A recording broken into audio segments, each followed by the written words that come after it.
여러분 안녕하십니까? 금융회사에서 돈을 빌려줄 때 바이블처럼 기준으로 삼는 것이 있는데 그것은 바로 DTI, DSR, ATV입니다. 중요한 것은 대출받고자 하는 사람이 이것을 모르고 은행에 간다면 허무한 마음으로 발길을 돌리는 것은 물론이고 내가 원하는 대출을 받기도 어렵다는 것입니다.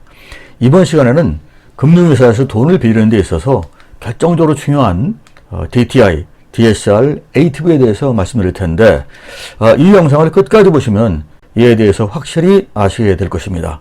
그리고 시청 전에 구독과 좋아요를 눌러주시면 더 좋은 방송으로 보답을 하도록 하겠습니다.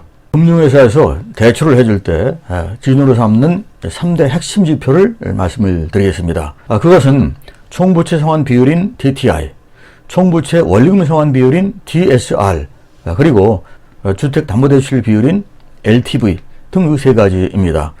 금융회사는 이 세 가지 지표를 가지고 대출을 원하는 사람에 대한 대출 가능 여부 그리고 대출의 규모를 결정하는 것입니다.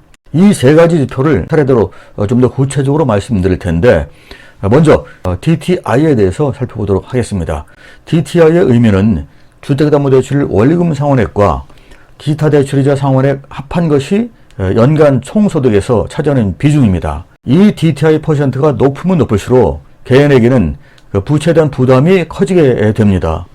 이것을 계산 공식으로 말씀드리면은 주택담보대출 원리금 상환액과 기타 대출 이자 상환액 등 두 가지 합한 것을 연간 총소득으로 나눈 것이 되겠습니다. 대출 시 적용 비율은 최소 40%에서 최대 60%까지 적용하고 있습니다. 이 비율은 지역과 대상에 따라서 다르게 적용되는데 예를 들어 신혼부부 여부, 규제 지역 여부 등의 상황에 따라서 다르게 적용된다는 것입니다. 이번에는 DTI로 얼마나 대출이 가능한지 예를 들어 살펴보도록 하겠습니다. DTI가 60%, 연소득이 1억, 그리고 원리금 상환 금액이 4천만 원일 경우를 예를 들어 보겠습니다. DTI 60%의 의미는 내가 가진 대출 상환 금액이 가처분 소득의 60%라는 의미인데 이를 적용하면 연간 원리금 상환 금액이 6천만 원을 넘지 않아야 합니다. 이 경우에 대출 받고 싶은 사람이 원리금 상환 금액을 이미 4천만 원을 가지고 있다면 2천만 원까지만 추가 대출이 가능하게 되는 것입니다. 그러니까 DTI가 낮을수록 대출이 어려운 것입니다. 또 DSR에 대해서 말씀을 드리겠습니다. DSR의 의미는 모든 부채의 원리금 총 상환 금액이 연간 가처분 소득에서 차지하는 비중입니다. 이 DSR 퍼센트가 높으면 높을수록 개인에게는 부채에 대한 부담이 커지게 됩니다. 이것을 계산 공식으로 말씀드리면 모든 부채의 원리금 총 상환액을 연간 가처분 소득으로 나눈 것이 되겠습니다. 대출 시 적용 비율은 현재 주택담보대출 시에 최소 40%에서 최대 50%까지 적용을 하고 있습니다.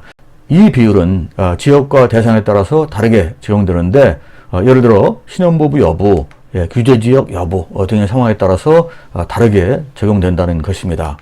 보시는 것처럼 DSR은 분자가 부채의 일부가 아니라 모든 부채이고 분모는 총소득이 아니라 사용 가능한 가처분 소득이기 때문에 은행에서 DSR을 적용한다면 앞서 말씀드린 DTI를 적용했을 때에 비해서 대출 받기가 매우 까다롭습니다.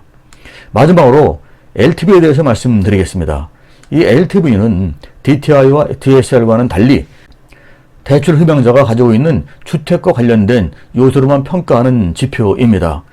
LTV의 의미는 해당 주택의 공시 가격이 아닌 시세 가격에서 차지하는 비중입니다.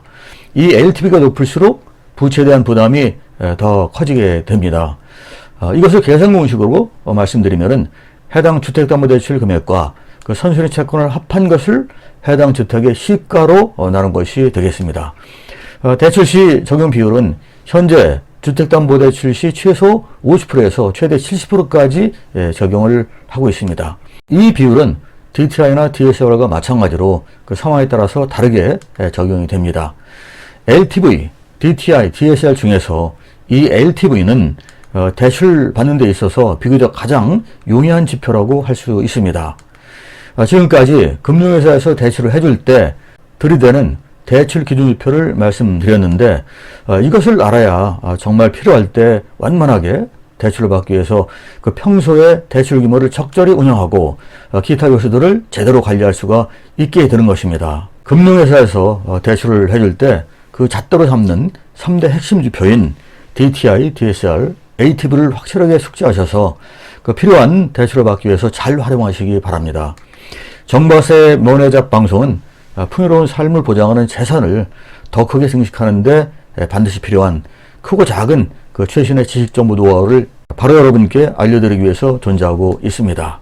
알림 설정을 해놓으시고 제가 올리는 영상을 그때그때 시청하시면 여러분의 안정적인 경제생활과 재산을 지금보다 더 크게 만드시는 데 있어서 많은 도움이 될 것이라 확실합니다. 그럼 다음 방송에서 또 뵙겠습니다. 감사합니다.